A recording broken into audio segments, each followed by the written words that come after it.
We are coming to you pre-recorded from my bedroom and Dr. Trotter's lounge room. This is The Ring by Arena Australis. I am Fish on Heater, and as I mentioned, that is Dr. Trotter. This is a format where we take a carryover champion each week. They pick a meta, and they take on a challenger in a best-of-5 format, a set of 5 battles. The winner will get to stay on as the new champion and hopefully take on another challenger. So, Dr. Trotter, who are our champion and challenger this week?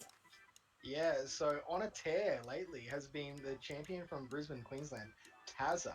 Just absolutely, I don't know, just pulling things out where I don't know Just it's getting like the job bare done. form, but yeah, like getting it done. It's like it's not even hard. It's business now. It's just like just take care of business. And he's taking on a person who's actually been a really long-term self batter since season one. I don't know about you, Fish, but I've battled this person an absolute ton, and it is not Randy Newman. So I have not battled him a lot, but I've done 4 ranked Nightfall Cup battles so far this month, and not Randy Newman, is the only one of those 4 that beat me so far. So that might give you some sort of indication of where Randy Newman is at, or not Randy Newman, as the case may be. So definitely not. they are playing the Holiday Cup this time. Actually, I should give a bit of a background story. So Tazza, the champion gets to pick the meta each week, but Tazza decided, you know what, let's do something a bit different. I'm going to let the challenger pick the meta. So not Randy Newman put his name down and was picked out, and he chose the Holiday Cup meta. But Tazza, as part of the deal, got to ban 3 Pokemon from that meta. So it kind of makes it a little more interesting. You have to go a little bit deeper to find a good balanced team. Yeah, and there were some really intriguing kind of bans, I thought, and I really liked it because the Pokemon that he banned kind of opened it up for other things to sort of be a part of the meta. What were the bans, Trotter? The bans were Vigoroth, Obstagoon, and Wigglytuff. I am so impressed. I had no clue. I was about to go like, okay, and we're gonna pause this and find out what those bans were. But you I don't know if were you can all see over my it. eyes like looking over to the screen where I've got it ready, pre-ready and done. But yeah, I love it. I mean, as much as I love Vigoroth, especially as a Pokemon, I'm really glad to sort of see it not in a cup. Like, if you can ban anything, like ban Azu, Vigoroth's such a tearaway Pokemon potentially. So yeah, I love those bans. And I think that last ban, Wigglytuff, may be a little bit of a strategic ban because, Fish, can you tell us what the typings are for this Jingle Bells Holiday Cup? Okay, so there are six types for this cup, which is something that Silverina have not done yet. They have not done a 6-type cup. They are normal, ice, grass, flying, fire, and something. Oh, I'm gonna check the tape. Ghost. Hang on. Ghost is the correct answer. Yeah. Normal, ice, electric, grass, flying, and ghost is the answer. How well prepared are we tonight? It's Christmas. Yeah, man, I've got my feet up. I'm already like empty, so let's go. We are definitely in holiday mode. I hope you guys are too. So these are the teams. Tazza running the Alolan Graveler, Lapras, Altaria, Bibarel, all hail Lord Bibarel, Frostlass, and Unova Stunfisk. Not Randy Newman with the Eevee and the Umbreon. Good choice. Is running the Whimsicott, Alolan, Marowak, Lantern, Frostlass, Credilli, and Altaria. Anything you notice out of those teams? Oh man, excuse me, sorry. First thing I've noticed is Cradley has play everywhere on Not Right. Reading Newman's team. I really can see Not Reading Newman just running that every round, regardless. It's gonna take everything out. I'm fairly certain, except for Altaria, in like a 0 shield, I think, or even a 1 shield. I think Altaria can survive a Stone Edge, whereas Cridley can't survive. That's sort of Sky Dragon Attack Breath plus the Plus. Dragon Kit. Yep. Yeah. So that's Cradley's only major weakness, and even then, it's got play. So Mm-hmm. could be a very fun set of battles here, and both of them running that Frostlass. I mean, very popular Pokemon at the moment with Nightfall Cup, so everyone should be aware of the counts and know how it does its thing. So if Tazza wants to work his way around the Cradilly, then he's going to have to try and do it with good shield and energy management. So say Altaria might be the best Pokemon to lock in against this Cradilly, because if you can spend maybe a shield on it, you might be able to do a lot of damage with the Dragon Breath, not rely on getting the Sky attacks through as much, or if you can get it through with a shield advantage, that might be even better for it, because then it can maybe land that Sky attack to finish the job without being murdered by the Stone Edge first. Yeah, I think that's Taz's key to victory. He's got to either take Cradily out and then have good matchups left over, or it's just going to go downhill really quick. And I don't like to make predictions, but I would not. This is a big prediction. But I'm definitely predicting. I know I'm not definitely predicting, but I would not be surprised if we actually saw, just based off of Cradily, a 5-0 sweep to not Reading Human. I've said it here. I've said it. Lucky you don't predict this. Lucky I'm not predicting. Yeah, just saying it's a possibility, but not predicting. All right, I let's. have literally no idea. All right, let's check out the battles, shall we? Tazza is looking to. This is something we haven't mentioned yet. Tazza is looking to make it 5 wins on the trot, which would put him at an equal record out of 20 whatever episodes of the ring. This is a huge deal that he is going for, that he's reaching for. Let's see if he can hold it up against this Cradilly Randy Newman threat. Here we go, battle number 1. And look at that, Cradilly is straight out of the blocks against this Lapras, and the bullet seeds start coming. It only takes 4 bullet seeds to get to a grass knot. Over farms it a little bit, so going for maybe the Stone Edge. Do you know what has the what's the more energy efficient between the grass knot and the Stone Edge, Dr. Trotter? Oh, I'm not sure. I would assume they're both stabs, so it's got to be very close. Yeah, I believe it's the grass knot. The grass knot's just a little bit quicker to get there too, so it's gonna put a lot of pressure on. So no shield from the Lapras, and so now this makes it interesting, because it's going to be hard to farm down. That Surf is going to come through. Randy Newman is throwing up the shield here. It's hard because throwing a charge move here is just overkill. He's got to rely on those bullet seeds to do its work, but the ice shards are coming through. Just manages to survive with 1 HP. He's got to throw straight away, Trotter. Yeah, has to throw straight away, and I mean, looking at that Team Tazza, it's one way or the other. And he has a little... Oh, guesses incorrectly. But that's okay, Tazza's throwing up the shield. Gets the shield anyway, and I mean, so we're back to sort of evens, and not Reading Human has the switch advantage, and you've got to think the Lantern's coming in here. We've got to hope for Randy that is a water gun, and it is water gun. So the Volt Switches are coming through neutral. The water gun will be super effective. It's just going to chip down that Graveler. Now, here comes the charge move from the Graveler. This will not KO by any stretch of the imagination. Even the Stone Edge, which is the more powerful move, it's not going to do enough. Bit of laggage there from Tazza. But those Volt Switches do eventually come through and gets through another charge move. So now Randy's going to have to decide whether he wants to keep this Lantern going or let it go and let Frostlass take up the rest. Does shield it. So now gets to farm up a little more. Goes for that Thunderbolt and undercharges it as well. Now, Randy, I think that is not the right thing to do, because the reason you threw that charge move was so that he couldn't get to that charge move. If you undercharge it and he doesn't happen to faint, then he's going to get that charge move off, and it's all for naught. So here comes that Thunderbolt, and he is going for it now. There is that the last shield coming through. Dr. Trotter, how close is this? Well, you think it's close, but if he gets a farm down here, if he doesn't throw anything, goes for the farm down, Shadow Ball on that Frostlass. Oh, and he catches an Avalanche. Wow. Oh, that is incredible, because if Frostlass had happened to throw the Shadow Ball, this has had to be game over. But no, the Avalanche has been caught, and now this Shadow Ball is going to come through, take out the Frostlass. It is, but he's thrown straight away, and he didn't charge up any extra energy. I'm not sure how much that energy that Lantern has. If he could actually get to a Thunderbolt and take this out, no way. So Tazza takes out battle number 1.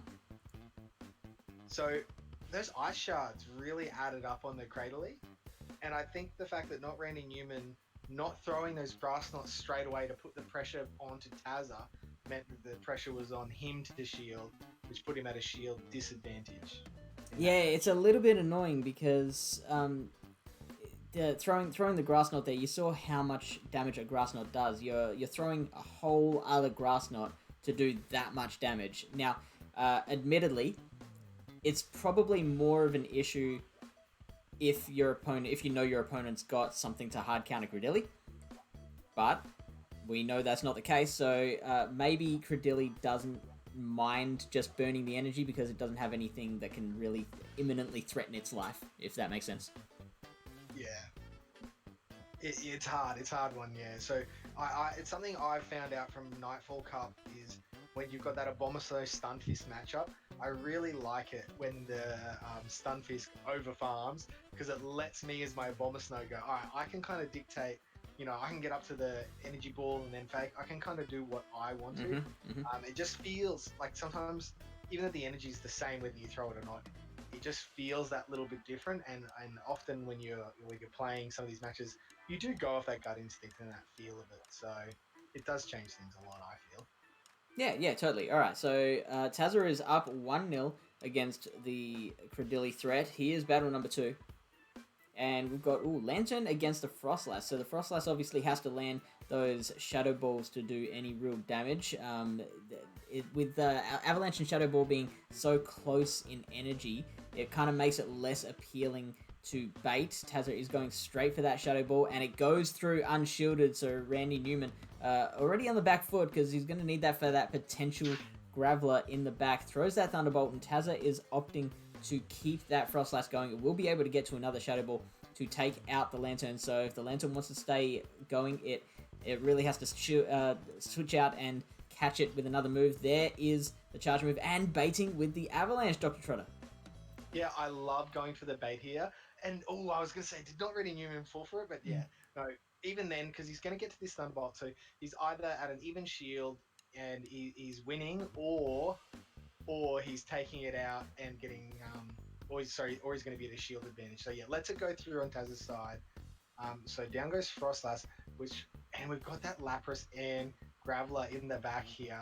Well, Lapras is going to take so long to KO this thing. He's got to bring out the Graveler. Unfortunately, even though it is taking the super effective water gun damage, that Lapras is just... I mean, he's going to get to a Thunderbolt if Lapras goes... Gets to the Thunderbolt anyway! That is crazy! And the shield comes up from Tazza. So not Randy Newman is... Yeah, wow, that is big. And do we have that Cradley in the back there? Frostlass and... Cradley. So you think how he has to come with Frostlass? Yeah, of course. No, sorry, Cradley. Yeah. Yes, that's what we meant. But he goes Frostlass. Excellent. Oh, why is he doing this? Why is he doing this? He's soaking up that energy. He wants that energy gone, so his Cradley is going to be, healthy. He knows Cradley has good matchups against everything, and there comes the second one. And I'm predicting not Randy Newman, no shield here. Exactly. He's already said, nah, keeping my shield. And now he's got Cradley coming out against this Graveler with a shield. And look, those Bolt Switches doing absolutely nothing. Throwing a Rock Blast. Will this get the Shield Fish? Oh, so I think Not Randy Newman knows that this is Rock Blast, so knows it's not going to do too much damage. There it is, Not Randy Newman holding his nerve, and out comes that Lapras. That Lapras unprotected, 2 Grass Knots is going to do the job, and he has still got the shield in hand. If he wants, he can maybe try and overfarm a little bit so he can get to that third Grass Knot a little bit sooner so that he doesn't have to rely on fast move damage against the Graveler. The Surf is coming in. Here's where we're going to get that last shield. And it is just a matter of energy management now. If Randy Newman can time it right, he will take out this battle. Just going straight for the Grass Knot, not even waiting. Just going to say he needs a Stone Edge to take me out from here. We saw how little damage Rock Blast did. So just going to rely on the fast move damage or Bullet Seed, which you don't often say very much, fast move damage or Bullet Seed. But here it comes, and yeah, he's not even going to get to the Rock Blast. Taken out. Shiny Cradley putting in that work. Yeah, absolutely. Just he knew that he didn't have to. I was thinking he might need to build up a little more energy at the end there to make sure he locked up that battle, but no, he was all over it. He knew that just Bullet Seed damage would be enough. exactly. And where that battle was really won was in that lead scenario. So that Lantern versus Frostlass was just yeah, that was a I was not expecting Lantern to survive that Shadow Ball so well, but it's kind of we kind of forget how bulky it actually is of a Pokemon. That Lantern, sort of one that kind of gets pushed to the side a little bit. You don't see too many Lanterns anymore. I used to. I want to say I was running Lantern before it was cool. Back in GBL, when it was originally out, and everyone was just running Skarmory and Azumarill. Lantern was just so good of a counter for both of those Pokemon, especially if Azumarill was not running Play Rough. And back before Brave Bird as well, and Flash Cannon was double resisted. But yeah, it is. So I'm fully aware of how bulky it is and how much it can withstand. It is a very good Pokemon, excellent typing. Yeah, so are we going to see a change up of teams here from Tazza? Because Not Raining Human didn't change his team one bit, and neither did Tazza, and it's come 1-1, and you feel like the momentum's starting to go to Not Raining Human's side there. Yeah, I don't think Frostlass is really that necessary on Randy Newman's side. Just looking at these teams, like it gets hard countered by Bibarel. It loses against Lapras. It loses against the Graveler. Of course, it is an excellent counter to the Altaria, but he's got Credilli for that. And he could potentially bring in Whimsicott as well. Whimsicott will beat the Lapras in all but the 2 shield, I think. Okay, that's not a matchup I'm too familiar with. But Frostlass does do really well against the Stunfisk. But yeah, definitely needs to have an ideal counter for Lapras so Cradley can just sort of romp through the back after Lapras is down, because we just saw how much damage those Ice Shards really did do to Cradley. And so what are you thinking Tazza should bring in? Oh, it's hard. I don't know. I don't know, but I feel like he needs to make sure that his Alolan Graveler doesn't match up with Cradling. Anything else is like, you can kind of play it out a little bit. So I wouldn't mind seeing an Altaria lead. Altaria and Lapras. But what do you have I think you have to go with the Graveler again. Like, it's got a lot of play. I think, the Whimsicott lead from Not Randy Newman's probably a good move, and then Credilli just in the back waiting, stalking, waiting for its opportunity. Yeah, it's hard with Cradle, those charm users, you kind of feel like you need to use a shield to kind of get them into that positive spot, so it can be a little tricky. It can be, yeah. And Tazza, I would like to see that Unova Stunfisk there, because it can absolutely threaten the Lantern. It can flip the tables against the Altaria. It can flip the tables with an energy lead or a shield lead against the Frostlass as well. And if for whatever reason Randy decided to bring in his Marowak, the Unova Stunfisk will have the edge on it there. Yeah, I can't see Marowak coming in at all. Yeah. Just throwing it out there, Trotter. Just throwing out throwing out options there. Yeah.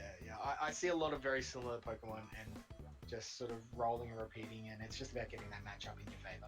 Cool. All right, battle number 3. It's 1-1. Exciting matchup so far. And we have a Frostlass off. It is the regular versus the shiny Frostlass. The shiny with the nice pink bow and the regular with the boring old red. So Tazza gets the charge move off first and goes for the Shadow Ball. Randy, are you going to shield? Randy, he does shield. Our hearts are just going again. They stopped for a second, but now they are off. All right. Snuck in an extra fast move. Oh, I did not see that, Dr. Trotter. So 1 extra fast move. So that's a big advantage for Tazza now. Like, it's there on the Shadow Ball as Not Randy Newman is at the Avalanche. So if Not Randy Newman didn't notice that, he might be thinking this is just a Avalanche and might go unshielded. It is. Oh, he keeps waiting to the end there. Oh man, that's good. Okay, so now we've got Tazza has brought out the Alolan Graveler, and out comes the champ, Credilli, which is just gonna have its way. with the Graveler outcomes. This was just the Rock Blast, wasn't it? No, it is the Stone Edge. And wow, that does a lot more damage than that Rock Blast. Luckily for Credilli, those Volt Switches are very heavily resisted, so it's not worried too much about that fast move damage, which normally a lot of other Pokemon would be. Out comes the next charge move, and that just does more damage than I think Randy was thinking. Although he might have just been thinking, I just want to get off the charge moves and then I'm happy to go down. So that Grass Knot does come out. Did he have enough for a second? He did not. Does not get there. Oh, it's awkward, but this isn't. It's not a nice place to be for not Randy Newman because he knows. Oh, whoa, no! It's so unfortunate. He doesn't know that there's an Altaria in the side. Has not seen that Altaria. Probably predicting a Lapras. And down goes the Graveler to an Avalanche. But he had a bit of extra energy as well, didn't he? Yeah, he did farm up a little bit extra on the So he'll be able to beat the Frostlass and the Altaria. Yeah. Oh, yes, he will. Oh, ouch. Oh, ouch. Yeah, right. So this Frostlass is about to get the sweepiest of sweeps. Oh, Tazza was in a winning position and ended up just giving it up. Oh, and look how fast those avalanches coming out. And this is just good night, Irene kind of stuff here. Wow. I did not see this coming. This is like on my mind, Fish. Yeah, that is an excellent use of the Frostlass there, giving Randy the second win. So now it is 2-1, and he is 1 win away from taking the title off of Tazza. Very surprised in that switch. Like, Tazza, like once that Frostlass is out of the way, Altaria is going to do reasonably well against most things in not Randy Newman's side. Not brilliantly, but it's going to do reasonably well. Yeah, right. But Randy knew that the Avalanche, being neutral against that Alolan Graveler, that he knew that was going to take it out. Yeah, but the switching out, I'm just not sure why Taz didn't stay in on that mirror. Get it, the mirror, yep. Gave up switch advantage and just essentially let not Randy Newman's Frostlass just go on a tear after that. Yeah, and really excellent holding of the nerves there from Randy when that second charge move came through from Alolan Graveler. That Rock Blast put it at like the smallest bit of health left, but Randy must have been comfortable that he would be able to survive it and get off the Grass Knot. Yeah, obviously used Cradley quite a fair bit on not Randy Newman's team, and it really came down to exactly what you said at the start. Good shield and energy management is winning these matches so far, Fish. Alright, so Randy, 1 win away from the title. Let's see how he goes. This is battle number 4. And it is Credilli in the lead this time against the Lapras. So Randy has the upper hand in the lead, which is probably a fair call to just, if Credilli beats everything on that list, just put the Credilli in first. Make sure you win that matchup. You'll get switch advantage. You can dictate the way the rest of the matchup goes. Tanks that Surf like a champ. Building up a little bit more energy, probably going to get to 2 Grass Knots before throwing that first one. Wins the CMP as well. So the Lapras should be able to get off a Surf before it goes down. Does get the shield just so that he can get off that Surf. Taz is not entirely confident that he'll be able to survive a Grass Knot from there. He should. He probably would survive the Grass Knot. So then there's the shield on the Credilli, and a bit more farming from Credilli. Those Ice Shards trying to do their work, but not getting there fast enough, and Tazza is letting this one go. But I don't think there's quite KOs from here. We saw before. Oh, you are right.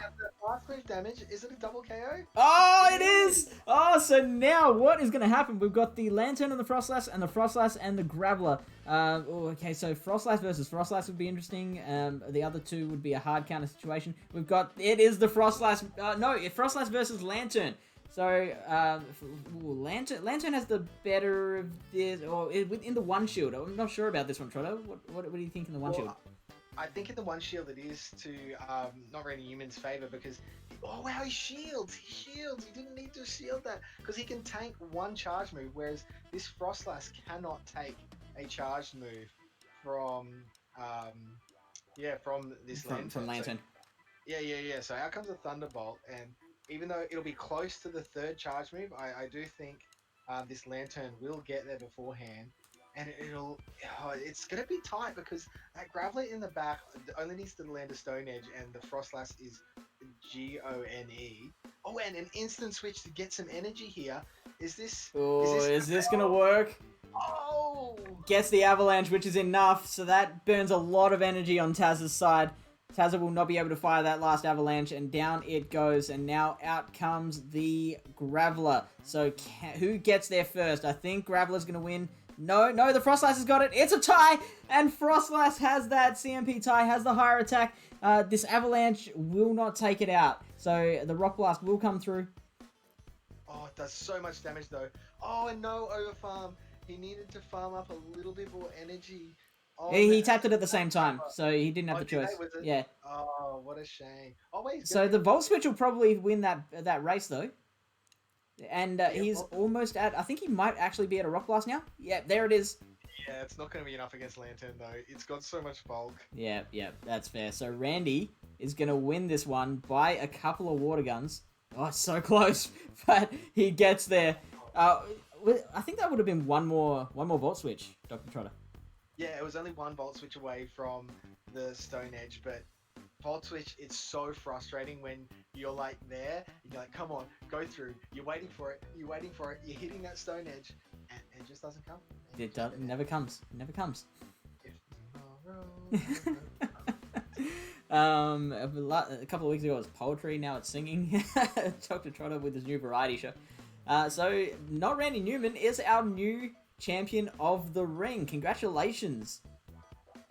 Yeah, massive congrats, Not Randy Newman. Like a really top battler, and I'm gonna say, like global rank of 4,370, not doing him justice for his abilities as a battler. Definitely, very very good competitor, and I think it was just that Cradley was just not able to be dealt with on Taz's side. That was the difference in the battles today.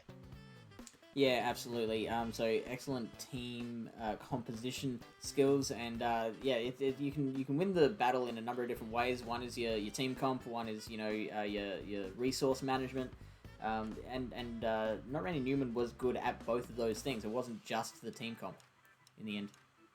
No, by no means. Cool. So if you want to take on the new champ, Not Randy Newman, in the ring, all you have to do is head to the Arena Australis Discord channel. There is a link in the description of the video that you happen to be watching. Come and join. You go to the Join a Lobby channel and click on the little circle react to open up the ring channels, and that's where we put the call out. So answer that call when we do it, and you could come in and face the champ in a set of 5. Until then, we will see you next week, and happy Christmas. Merry Christmas. Bye, Tazza.